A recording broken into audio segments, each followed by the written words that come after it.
March 25. Fulfilling life's obligations. For none of us liveth to himself, and no man dieth to himself. Romans 14:7. Ask yourselves a question. What is my life toward God and toward my fellow men? There is no one that liveth to himself. No life is lived on neutral ground. Our conception of life may be influenced by the enemy of all righteousness, so that we do not realize its vast importance. But we cannot cast off our responsibility and live without reference to the future immortal life and still do our duty to God and to our fellow men. Each one is a part of the great web of humanity, and each one has a far-reaching influence. We cannot fulfill the obligations that rest upon us in our own strength alone. We must have divine aid in meeting our responsibilities that our influence may gather with Christ. All our talents of time, ability, and influence were bestowed by God and are to be given back to Him in willing service.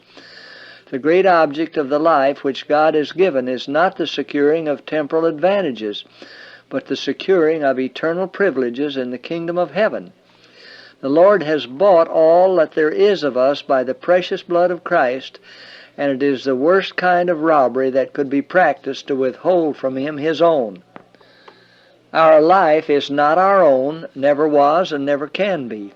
The question of importance to us is our life interwoven with that of Jesus?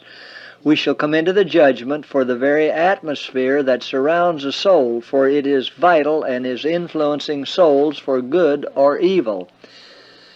If you connect with God, fearing Him, loving Him, obeying Him, and give to the world a living example of what the Christian's life should be, you will fulfill your obligation to God and to your fellow men.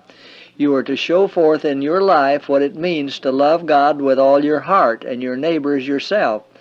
Connected with the God of wisdom and love, you will demonstrate to the world the fact that you are not living for this world, but for that which is not temporal but eternal.